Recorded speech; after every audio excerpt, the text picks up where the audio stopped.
Sahili adalah seorang pemuda yang baru saja menyelesaikan pelatihan orientasi di Rumah Sakit Dr. Bahauddin. Rumah sakit ini terkenal dengan suasananya yang menyeramkan, terutama pada malam hari. Banyak cerita seram beredar di antara para pegawai, tetapi Sahili menganggapnya sebagai lelucon untuk menakut-nakuti karyawan baru. Pada malam pertama, Sahili bertugas. Ia ditetapkan di bangsal rawat inap yang sunyi. Saat sedang memeriksa ruangan pasien, tiba-tiba ia melihat bayangan putih melintas cepat di depan pintu. Jantungnya berdegup kencang, tetapi ketika ia mengintip keluar, koridor itu sepi seperti biasa. Namun, udara di sekitarnya terasa dingin, seolah ada sesuatu yang mengintai. Malam ketiga, suasana semakin menyeramkan. Sahili mendengar bisikan lembut yang berasal dari ruangan kosong. Penasaran, ia memutuskan untuk memeriksanya. Ketika masuk ke dalam ruangan, suhu udara tiba-tiba menurun drastis, membuat tubuhnya menggigil. Tiba-tiba ia merasakan ada yang menyentuh bahunya. Dengan cepat, ia berbalik namun tidak ada siapapun di sana. Bisikan-bisikan itu semakin keras, membuatnya merasa terkikik oleh rasa takut. Ketika Sahili berjalan di lorong gelap malam, ia melihat sosok tinggi terbungkus kain kafan di ujung lorong. Pocong itu berdiri diam, namun tatapannya seolah mengikuti setiap gerakan Sahili.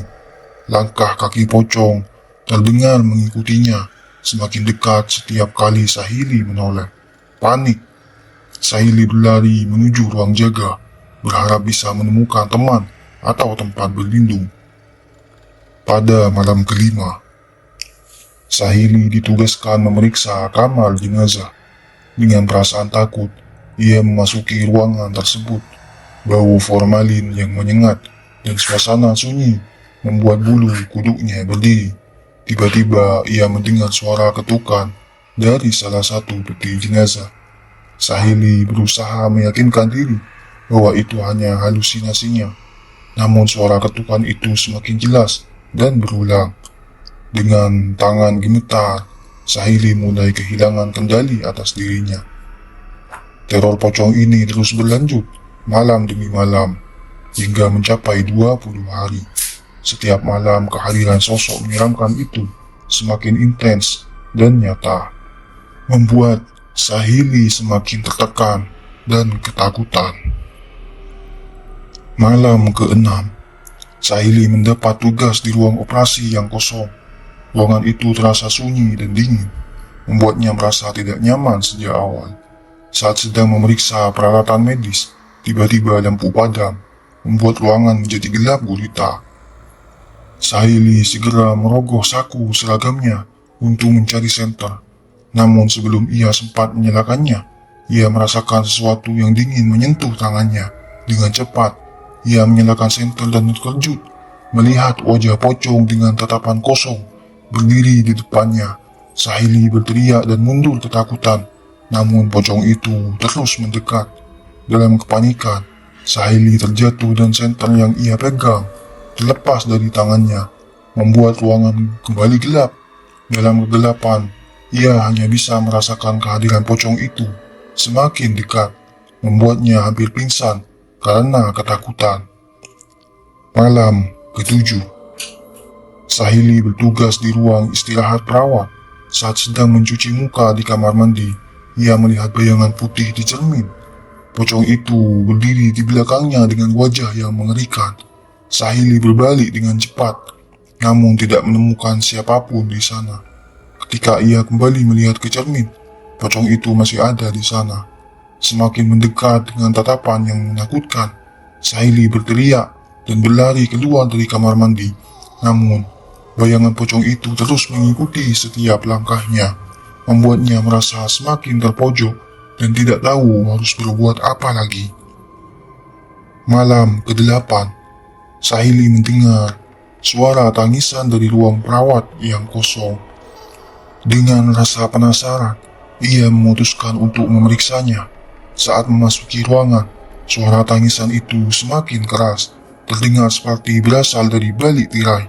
Dengan hati-hati, Sahili membuka tirai tersebut dan ia terkejut melihat sosok-sosok pocong yang sedang menangis dengan suara yang memilukan. Tangisan itu bergema di seluruh ruangan, mengisi setiap sudut dengan kesedihan yang mendalam. Pocong itu tampak penuh dengan duka, dan Sahili merasakan aura kesedihan yang begitu kuat. Seolah-olah pocong itu menginginkan sesuatu darinya. Ketakutan dan kebingungan Sahili semakin memuncak. Ia tidak bisa lagi membedakan antara kenyataan dan halusinasi. Teror yang dialaminya membuatnya merasa seperti berada di ambang kegilaan.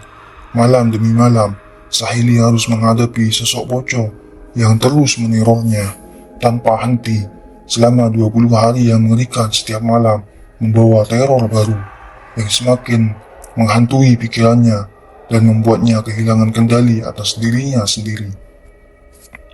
Malam ke-9, Sahili ditugaskan di ruang gawat darurat yang sangat sepi. Saat sedang duduk sendirian, ia merasakan ada yang mengawasinya. Ketika menoleh, ia melihat sosok pocong berdiri di ujung ruangan. Dia mematung dengan tatapan kosong. Sahili merasa ketakutan dan tubuhnya seakan membeku. Tidak bisa bergerak. Pocong itu mulai melangkah maju, mengeluarkan suara seretan kain yang mengerikan. Sahili berusaha bangkit dan lari, namun tubuhnya terasa kaku.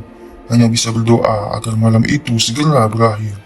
Malam ke-10, Sahili mendapatkan tugas untuk memeriksa tangga darurat. Saat sedang naik turun tangga, ia merasakan ada yang mengikutinya dari belakang.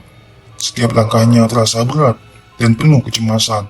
Tiba-tiba Sahili mendengar suara gemerisik dari rak peralatan yang berada di ujung lorong. Saat ia mendekat, suara itu semakin jelas dan Sahili melihat bayangan samar di antara rak-rak. Dengan perlahan, ia mencoba mengintip ke balik rak, namun apa yang ia temukan membuat jantungnya hampir berhenti berdetak. Mata pocong itu menatapnya dengan tatapan kosong. Sosok itu mulai mendekat, membuat Sahili ketakutan. Ia mencoba menutup pintu ruangan, namun pocong itu berhasil meloloskan diri. Sahili berlari dengan panik, namun suara langkah kaki pocong itu terus mengikutinya, membuatnya semakin putus asa. Malam ke-14, Sahili bertugas di ruang rawat inap. Saat sedang memeriksa pasien, ia mendengar suara berdesil di balik tirai. Penasaran, ia mendekati tirai itu dan perlahan membukanya. Tiba-tiba sosok pocong muncul dengan wajah penuh luka, menatapnya dengan mata yang kosong. Sahili terkejut dan mundur dengan cepat. Namun pocong itu tiba-tiba melompat ke arahnya dengan gerakan yang cepat. Sahili terjatuh ke belakang, merasakan dinginnya lantai rumah sakit. Ia berteriak minta tolong. Namun suara teriakannya hanya menggema di lorong yang kosong dan sunyi. Malam ke-15, Sahili merasa tidak nyaman sejak awal shift. Saat sedang menggunakan kamar mandi, lampu tiba-tiba padam dan ruangan menjadi gelap gulita.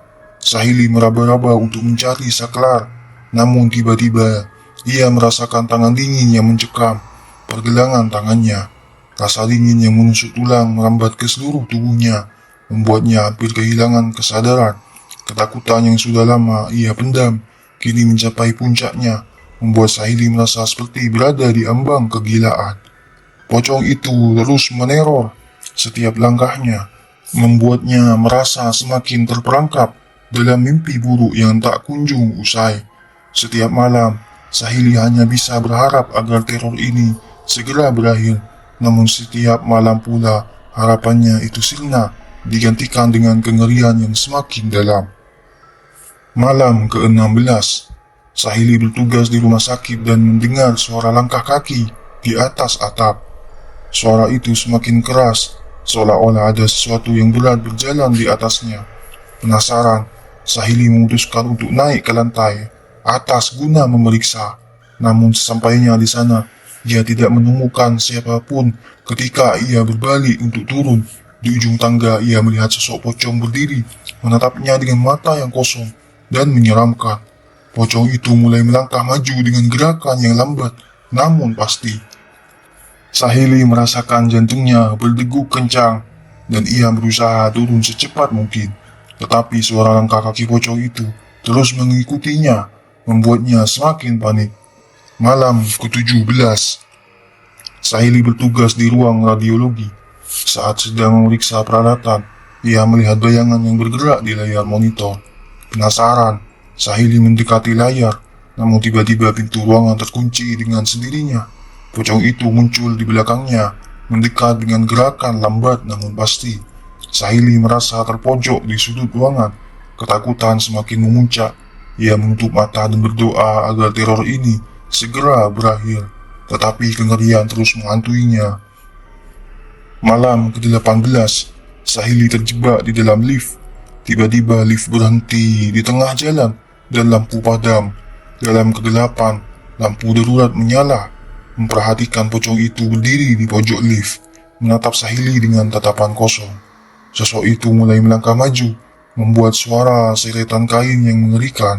Sahili mencoba menekan tombol lift, berharap lift bergerak kembali, namun tidak ada yang berfungsi. Ketakutan melanda Sahili. Ia hanya bisa berdoa agar lift segera bergerak dan dia bisa terlepas dari teror yang mengerikan itu.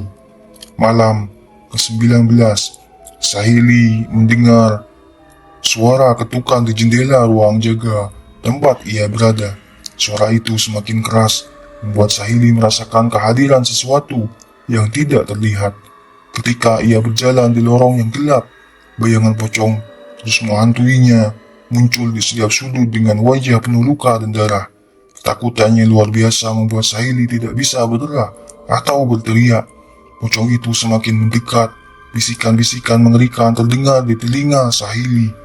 Pandangannya mulai kabur, dan malam itu, teror pocong berakhir dengan kehilangannya Sahili tanpa jejak. Kehilangannya meninggalkan misteri yang tak terpecahkan di rumah sakit Dr. Bahauddin, membuat semua orang bertanya-tanya apa yang sebenarnya terjadi pada Sahili. Namun jawaban atas pertanyaan itu mungkin akan tetap tersembunyi dalam kegelapan, bersama dengan sosok pocong yang terus menghantui setiap sudut rumah sakit tersebut.